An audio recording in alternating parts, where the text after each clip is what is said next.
No vamos a iniciar a hablar directamente de lo que es el sistema endocrino, el cual es una disciplina derivada de la medicina, encargado del estudio de las glándulas o estructuras endocrinas, las cuales son encargadas de liberar ciertas sustancias químicas a través del torrente sanguíneo para generar cierto estímulo a nivel del cuerpo. Bien, antes de iniciar a ver este tipo de estructuras o antes de empezar a ver el por qué se lleva a cabo, vamos a ver qué tipo de sustancias se liberan a nivel del cuerpo. Lo primero que vamos a tener son los neurotransmisores, estos que vemos por aquí. Los neurotransmisores, por lo general, son una serie de sustancias liberadas a nivel de neurona, a nivel de botón sináptico, por medio de una sinapsis química, la cual genera a partir de estas estructuras proteicas la unión de estas a los canales iónicos, y entonces genera que los iones pasen a través del espacio de la hendidura intersináptica hacia directamente el botón postsináptico para generar un estímulo de carácter eléctrico a nivel de potencial de acción. Un ejemplo de esto sería, la dopamina, la serotonina, el glutamato, el ácido gamma aminobutírico, glicina, etcétera, etcétera, etcétera. Una serie de receptores, ya sea inhibidores y excitadores, que puede llegar a tener nuestro sistema nervioso. Lo siguiente que vamos a tener son las hormonas endocrinas. Las hormonas endocrinas son una serie de estructuras proteicas las cuales viajan a través de torrente sanguíneo y generan estímulos a nivel de todo el sistema, a través de todo el cuerpo. Luego vamos a tener lo que son las hormonas o las hormonas neuroendocrinas, que por lo general es una serie de hormonas las cuales son liberadas a partir de tres estructuras principalmente, de las que serían el hipotálamo, la hipófisis y la glándula pineal. Un ejemplo de esto sería la hormona liberadora corticotrópica, que estimula a nivel de adenohipófisis la hormona corticotrópica, ¿sí? Que esta a su vez estimula las glándulas suprarrenales, que esta a su vez, por decir algo, libera cortisol.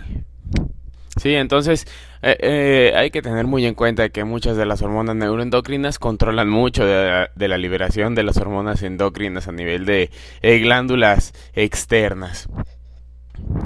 Bien, lo siguiente que vamos a ver son hormonas parácrinas. ¿Qué es esto? Son sustancias liberadas por una célula hacia un espacio extracelular, ¿verdad? Y pues son obtenidas o son señalizadas a lo mejor por otro tipo de células, ¿sí? O sea, las libera de su estructura celular y pues obviamente ya después generará efectos de carácter local.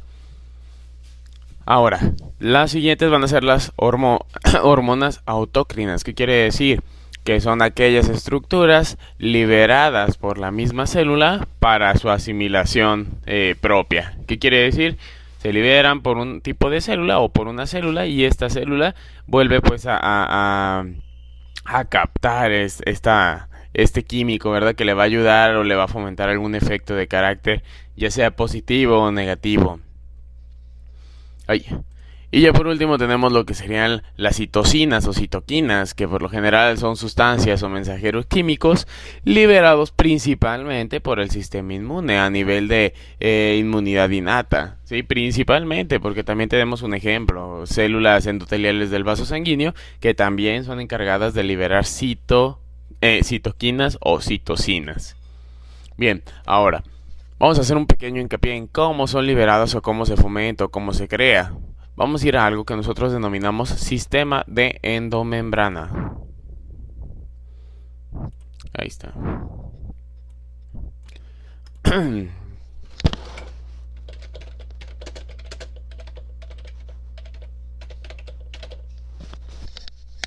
Bien, el sistema de endomembrana es un proceso que se lleva a cabo a partir de la producción del ARN para generar a nivel de retículos endoplasmáticos lo que sería proteína. Esta proteína es glucosilada y doblada, ¿verdad? A partir de las proteínas chaperonas, y entonces es derivado el producto por medio de vesículas, estas bolitas que vemos aquí, hacia lo que serían las cisternas del aparato de Golgi, y entonces ya que está acá, pues es derivado hacia diversas zonas. Bueno, y ya poniéndonos en cuenta un poquito más pequeño el asunto, vamos a empezar a hablar de cómo se llega a formar una proteína. Esto tiene que ver directamente con el dogma central de la biología, el cual por lo general es aquel que se lleva a cabo a partir de tres facetas principales. La primera faceta, esta. La primera faceta se le va a denominar replicación.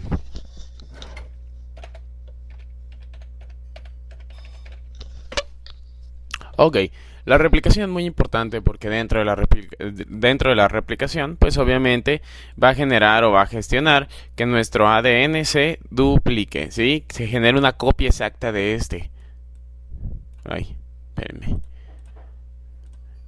Ahí está.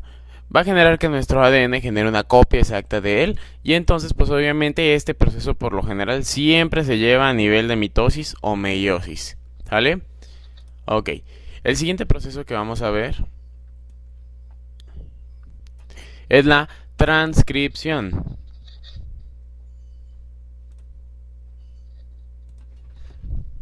Vamos a ponerlo verde. Ok.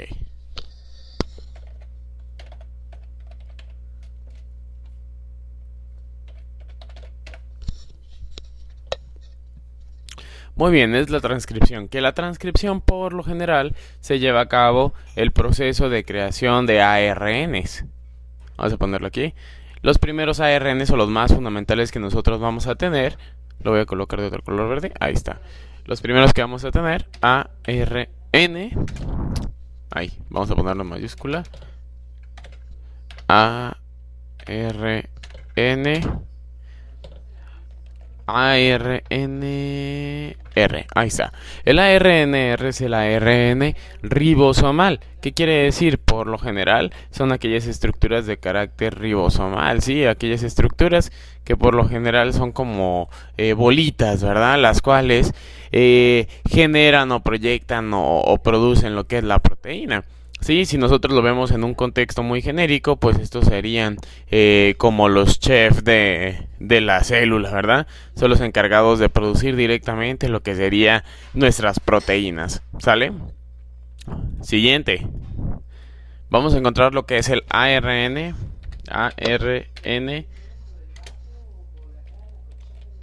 M. ¿Sí? El ARNM es el ARN mensajero. Por lo general es aquel que brinda el mensaje de qué es lo que se va a crear. ¿Qué quiere decir? Este de aquí, el ribosomal, sabe que él es el que crea, pero no sabe qué crear. Entonces necesita del mensajero, que en este caso va a ser como el mesero, y le va a decir al chef, hey, ocupamos crear esta proteína. Y entonces obviamente se va ay. Obviamente va a llegar el momento donde el ARNM se va a colocar entre el ribosomal y entonces le va a estar dando indicaciones para que se cree algún tipo de proteína. El siguiente que vamos a ver se va a llamar ARNT. ARNT. Ahí. T. Bien, el ARNT por lo general es el ARN que de transferencia, ¿no? Es si lo metemos en el contexto que teníamos, el ARNR es el chef, el ARNM es el ARNM. Muy bien, el ARNM sería como el mesero, ¿verdad? Le lleva la información. Y el ARNT, que ahorita se me separó esto, el ARNT es directamente el pinche, ¿sí? Es el que lleva la información. Es el que lleva los materiales al chef, ¿sale? Entonces directamente esto se está pasando a través de lo que es el ARNR, ¿verdad? Entre las dos subunidades se genera directamente la información o se dan los datos a partir del M y el T que es pequeñito, ¿sí? Va a ir colocando directamente o va a ir estructurándose a partir de tripletes o codones. O sea, ¿qué quiere decir? Que se va a ir uniendo directamente a nuestro ARNM y va a ir formando a partir también del ribosomal lo que sería. Y como lo estamos diciendo hace unos segundos, vamos a iniciar directamente con el proceso, ¿no? Donde ya tenemos nuestro ARNT, ¿verdad? Que a partir del proceso, ay Dios, bueno, a partir del proceso va a ir generando directamente proteínas por medio directamente de los aminoácidos que él va a ir liberando, ¿sí? Él tiene una serie de bolitas, una serie de estructuras, una serie de pequeñas estructuras que generan proteínas o precursores proteicos, el cual conforme se vaya uniendo o conforme se vaya enlazando, pues va a ir generando la proteína. Bien, ahora, el último paso que nos queda directamente, a partir de todos, vamos a hacer un pequeño repeat. Tenemos la replicación.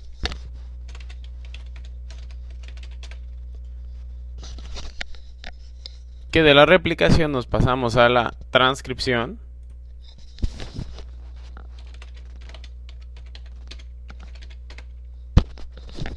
Que de la transcripción nos pasamos a la traducción.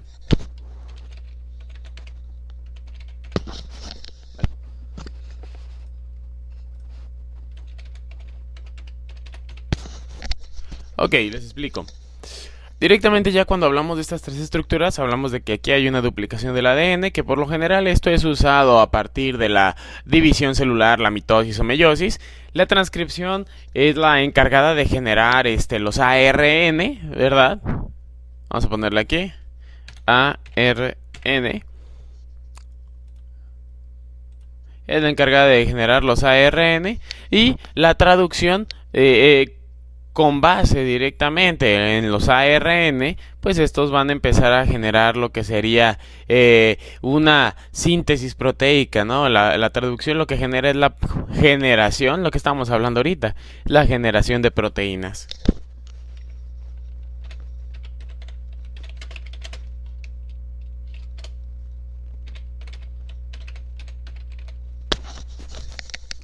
Muy bien, y este es el concepto básico y así muy somero de lo que sería el dogma central de la biología. Y entonces ahora nos vamos a ir al dibujo de endomembrana. Ya sabemos que aquí se va a formar directamente la proteína. Vamos a borrar todo. Deshacer, ahí está. Ok, lo primero que nosotros vamos a ver o lo primero que vamos a visualizar es directamente... Ahí. Es directamente un núcleo. Este núcleo por lo general pues va a tener pequeñas estructuras de carácter paralelo. Vamos a ponerlas de color rojo. Ok. Estructuras de carácter paralelo.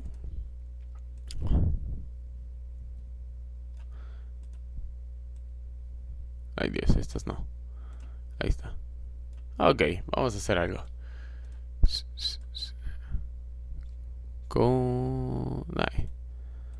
Ahí está. Estructuras de carácter paralelo, las cuales les vamos a denominar retículos endoplasmáticos, que en este caso el que vamos a usar es el retículo endoplasmático rugoso, ¿sí?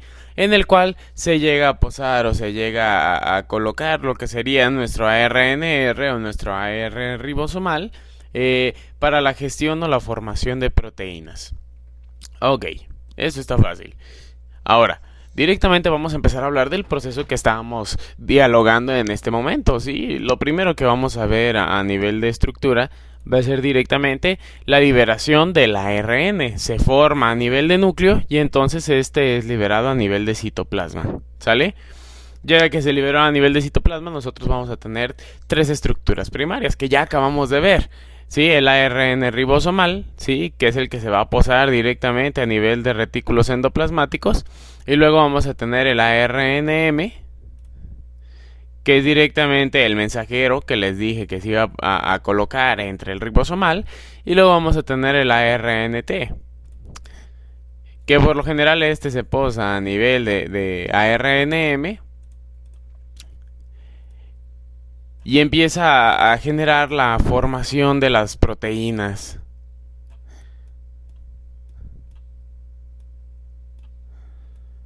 École, ahí está.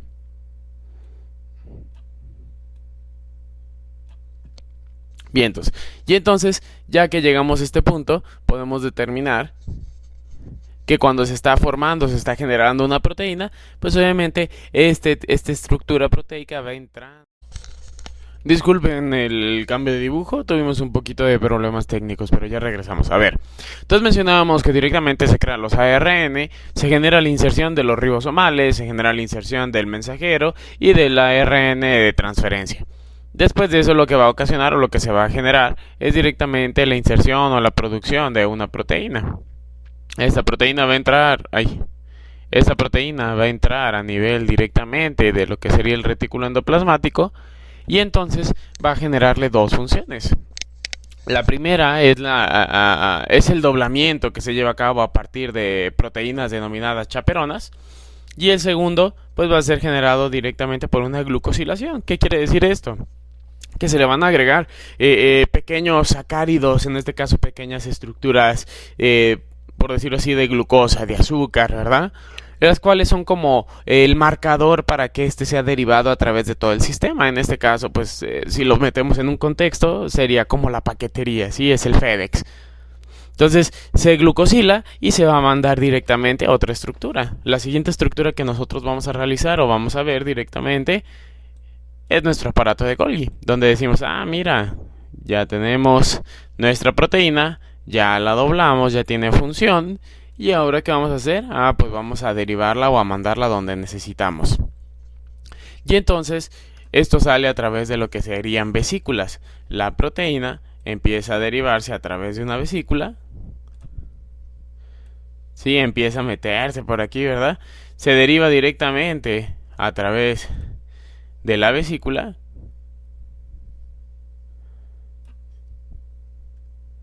Y entra la vesícula directamente a lo que sería nuestro aparato de Golgi, ¿sí?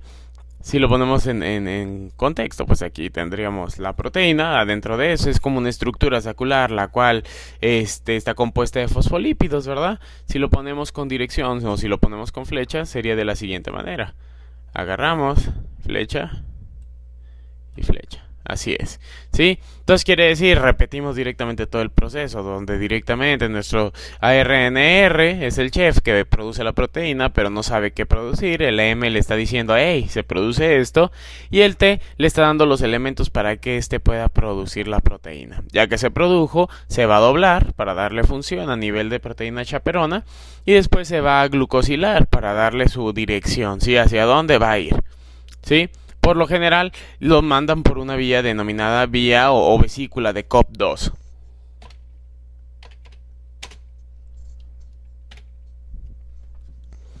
Bien, por lo general ya que tiene una vesícula o ya que va directamente por medio de esta vesícula, entonces nuestro aparato de Golgi lo que se va a encargar o lo que va a ser clasificar, separar y derivar, ¿sí?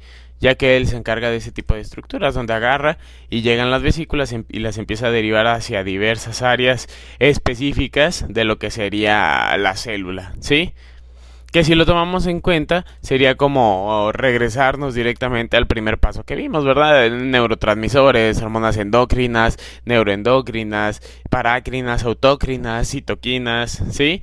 Que por lo general es este proceso. Este proceso se aplica para todos, para generar proteína, clasificar, separar y derivar hacia todo lo que es la célula, el sistema de endomembrana. De esta forma podemos determinar que así se forma la proteína o así se forma la hormona y así se libera la hormona que nosotros necesitamos. Esto se lleva a cabo por medio de exocitosis, ¿sí? Si nosotros nos vamos a la presentación anterior, podemos determinar que esta es una membrana celular, donde directamente ya generada la vesícula, pues obviamente nos va a generar una exocitosis, ¿sí? ¿Qué quiere decir? Que va a salir directamente de la célula. Y entonces esta vesícula directamente va a liberar nuestra proteína que tiene interna, vamos a ponerla aquí, va a liberar nuestra proteína o nuestra sustancia, y entonces dependiendo de la sustancia que haya liberado, ¿sí? Dependiendo de lo que nosotros tengamos aquí, pues es obviamente dependiendo de la función que va a tener, ¿sale? Si lo ponemos en contexto del otro dibujo, esto sería nuestro núcleo, esto sería nuestro retículo endoplasmático, estas pequeñas bolitas blancas que vemos aquí serían nuestros ribosomas, ¿sí? Ahí se genera la proteína, se libera a través de vesículas, llegan al aparato de Golgi, se clasifican en el aparato de Golgi y se separan, y luego se derivan ya sea hacia el cuerpo. Vamos a ponerle una flechilla, ahí está. Se derivan ya. Ahora ya hablando en contexto, podemos determinar que dentro del sistema endocrino, pues tenemos varias estructuras, ¿verdad? Primordiales, en las cuales un ejemplo de esto puede ser la hipófisis, puede ser la glándula pineal, puede ser directamente la tiroides, la glándula suprarrenal, el páncreas como tal, los ovarios y los testículos, ¿verdad? Digo, y las paratiroideas y junto con el timo. Estas son las estructuras principales que nosotros podemos encontrar o podemos derivar. Miren, fíjense, aquí los podemos encontrar, ¿sí? Y punto importante, hay que determinar que todo este tipo de hormonas que nosotros estamos observando o estamos viendo o estamos predeterminando van a ir enfocadas directamente ya sea al estímulo a nivel de celular o al estímulo directamente de un tejido, que cuando hablo de un tejido, hablo que son muchas células que tienen una función similar o igual, ¿sí? Entonces, el efecto puede ser a nivel de un tejido, a nivel de una estructura, o puede ser a nivel de algún tipo de célula en específico. Bien, para esto debemos de ver qué tipo de estructuras a nivel endocrino tenemos. Las primeras son proteínas y péptidos, las cuales podemos determinar como que son hidrosolubles, ¿sale? Que esto directamente nos tiene mucho que ver con el aclaramiento de la hormona, donde directamente debemos de saber qué tanto se produce, en cuánta cantidad y cada cuánto tiempo, ¿verdad? Sin embargo, este tipo de estructuras de carácter endocrino, estas hormonas, por lo general son las que son las que se encuentran con mayor prevalencia. A diferencia de las derivados por tirosina y las derivadas por esteroides, pues por lo general estas son las principales, son las que más se producen. Un ejemplo de estas a lo mejor sería decir prolactina, ¿verdad? La prolactina es un tipo de proteína o polipéptido, ¿verdad? Ahora, si nos vamos a las esteroideas, podemos determinar que aquí ya estamos hablando a nivel de cortisol, sí, estamos hablando del hormona liberadora de corticotropina, hormona corticotrópica y luego liberación de cortisol, que esto viene derivado a nivel de proteínas que se enlazan o se unen a otra proteína, sí, o hormonas que se unen a otra proteína. Un ejemplo, si nosotros ponemos nuestro vaso sanguíneo y colocamos nuestro plasma por acá,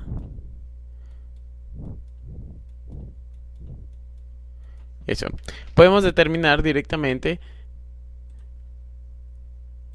que nuestra proteína que nuestra hormona se va a unir a las proteínas plasmáticas. En este caso puede ser una albumina, un ejemplo, ¿sí? Que le va a ayudar directamente a cruzar por todo el proceso de carácter sistemático. Imagínense que aquí está nuestra proteína que se unió directamente a la proteína plasmática, ¿verdad?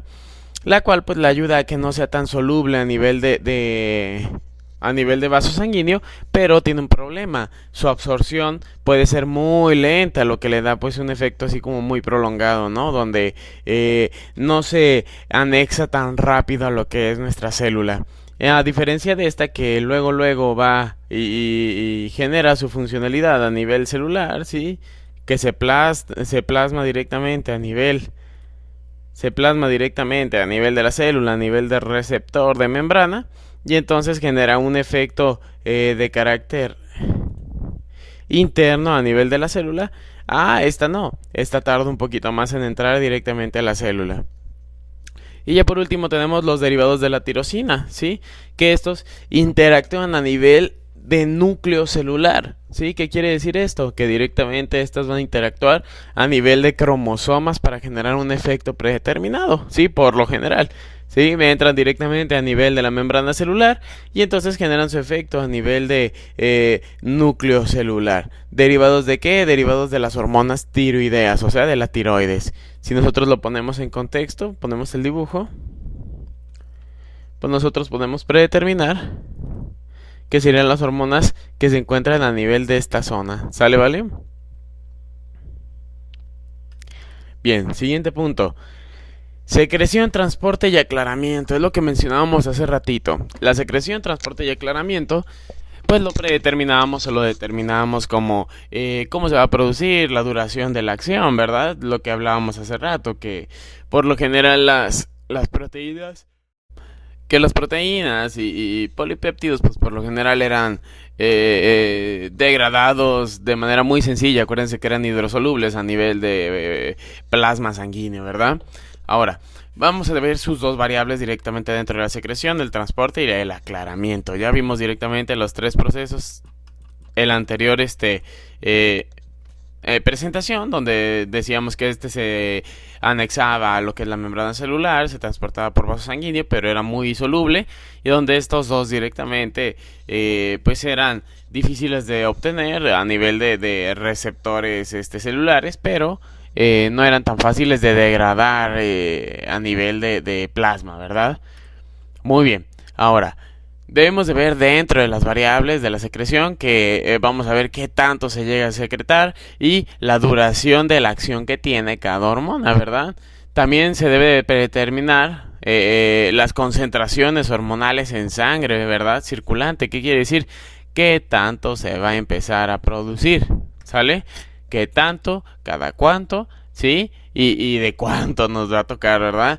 Y ya por último, pues el ritmo de la secreción, lo que estamos diciendo, qué tan constante es la producción, ¿sí? Que esto le llamamos aclaramiento, ¿verdad? Qué tan constante es la producción o la liberación de esta hormona. Después de eso nos vamos a ir a los tipos de receptor. Lo que mencionamos hace ratito. El primer tipo de receptor es directamente los receptores de superficie de membrana, que son receptores que se encuentran a nivel de la membrana, los cuales al momento de ser estimulados, pues determinan o generan un proceso de carácter químico interno a nivel de proteínas, ¿sí? Para generar un efecto deseado.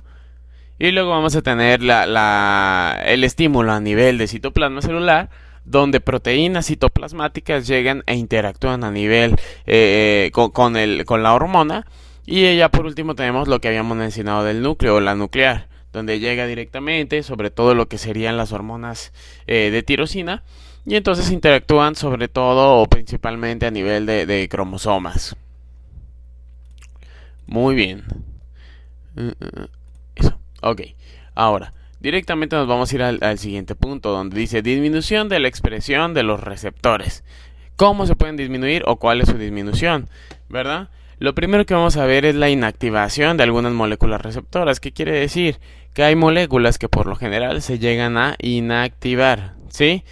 Cuando hay una sobreestimulación o cuando hay una sobreexcitación a nivel celular de alguna hormona, entonces llega un punto donde estas se pueden llegar a inactivar. Son como parcialidades, a lo mejor no en toda la célula, ¿verdad? O parcialmente en toda la célula o michas y michas, ¿verdad? Es muy variable dependiendo de la célula. Donde directamente unas partes se activan, otras partes se inactivan, unas partes se activan, otras se inactivan. Si no, todo el tiempo estarían activadas y todo el tiempo estaríamos generando efectos a nivel hormonal que nosotros a lo mejor no serían tan benéficos, ¿verdad? Ahora, la siguiente parte que tenemos es la inactivación de algunas moléculas intracelulares, lo que estábamos hablando hace ratito del proceso de activación de proteínas o moléculas internas que generaban la función de ciertas hormonas, las cuales pues obviamente ayudan o fomentan la señalización de alguna función dentro de la célula. El tercer punto de inactivación es el secuestro temporal del receptor, donde directamente si nosotros nos vamos vamos a irnos acá. Ahí merengues, ok. Donde nosotros, si nos vamos de este lado, vamos a ver directamente que a nivel de célula, los receptores, ¿sí? De membrana, ahí, vamos a quitar esto. Control Z, ahora sí.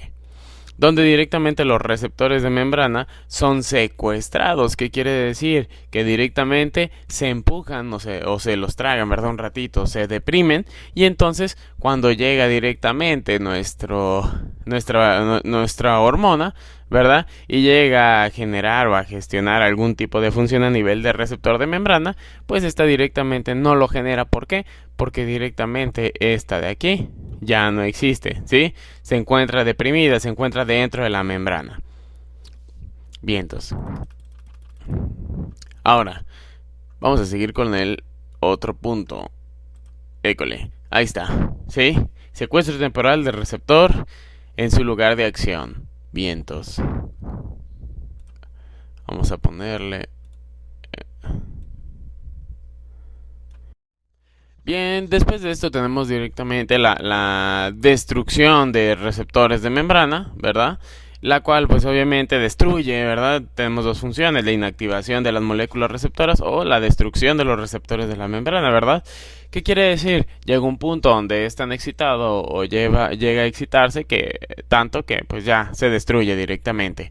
Ahora, ya que hablamos de la destrucción, ya que hablamos de la inactivación, pues ya una de las últimas técnicas que nosotros podemos predeterminar es una menor producción de estos receptores. ¿Qué quiere decir? Hay menos cantidad a nivel de membrana, a nivel de citoplasma, y entonces, pues obviamente ya no genera esas funciones tan abruptas que podría estar produciendo, sino que ya es un poquito más moderado, ¿verdad? Y ya por último, pues hay que predeterminar que dentro de este tipo de estructuras podemos encontrar que, y punto importante, quiero aclarar, por lo general este tipo de estructuras, ejemplo, este tipo de estructuras no van a interactuar si no tienen su hormona adecuada. ¿Qué quiere decir? Si esta célula no tiene receptores de un tipo de hormona, ¿verdad? Pues obviamente va a pasar como Juan por su casa, ¿verdad? O sea, no va a pasar nada, ¿sí? Vamos a poner un ejemplo de estas bolitas. Aquí en esta zona tenemos una célula, ¿sí? Y estos dos son directamente proteínas, hormonales, ¿verdad? Son hormonas. Listo. Donde directamente nuestras hormonas, ¿verdad? Un ejemplo, va a pasar nuestra hormona negra, va a colocarse directamente por un lado, directamente de lo que es nuestra célula. ¿Y qué creen? No va a pasar nada. No va a generar ningún tipo de efecto. ¿Por qué? Porque este tipo de hormona no es compatible con este tipo de células, ¿sí? No tiene receptores para que pueda provocar algún tipo de función, ¿sí? Sin embargo, cuando hablamos de la que sí genera una función específica en una célula que sí lo necesita, entonces va a llegar directamente nuestra célula, nuestra hormona, se planta sobre nuestra célula y ahora sí genera un efecto de carácter positivo a nivel de la célula, ¿sí? Genera un estímulo, una facilitación, una excitación a nivel de la célula. Entonces, fundamento básico, si la célula no tiene los receptores para una hormona en específico, ¿sí? Entonces no genera ningún tipo de efecto. Muy bien. Ahora, también hay que determinar que muchos de los procesos son de control por la retroalimentación. Ese es el último tema que vamos a ver, donde por lo general nosotros tenemos un estímulo. ¿Verdad? Que ese estímulo por lo general se va a un proceso de retroalimentación.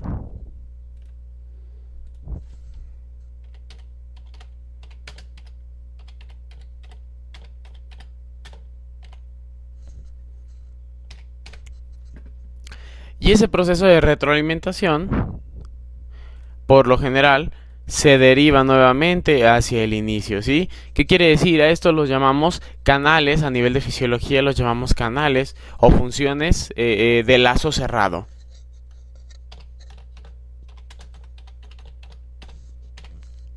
Muy bien, no quiere decir que las hormonas endocrinas todo el tiempo tienen que estar generando un inicio, un estímulo, ¿sí? Retroalimentación, o sea, generar otro estímulo, ¿verdad? Para que vuelva a generar otro estímulo, para que vuelva a generar otro estímulo, para que vuelva a generar otro estímulo, no.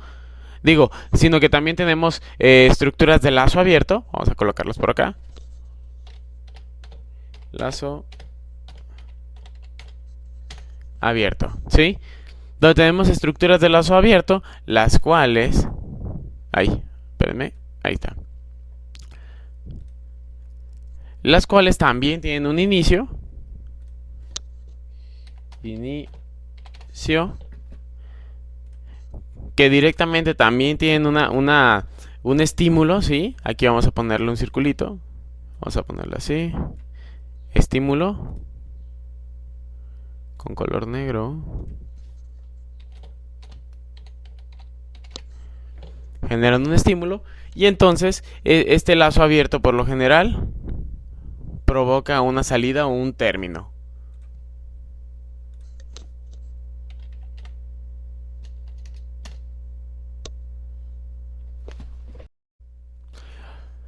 Ok chicos, entonces con esto culminamos directamente el tema de hoy, que va a ser directamente los de lazo cerrado y lazo abierto a nivel de estimulación, donde dice, lazo cerrado es donde se da un inicio, se genera un estímulo, se genera una retroalimentación y volvemos a generar un estímulo inicial, ¿sí? Ese es lazo cerrado dentro de fisiología, que es un estímulo que es de carácter constante, es retroalimentativo. ¿Sale, vale? Y un lazo abierto no, es un estímulo que se lleva a cabo y termina, culmina. No sigue, no procede, no hay retroalimentación, solamente genera el efecto y se acabó. Y eso es todo por hoy, amigos. Si les gustó el video, pues denle manita arriba, suscríbanse. Y si tienen alguna duda, comentario, pregunta, sugerencia, estamos a la orden. Nos vemos hasta la próxima. Bye.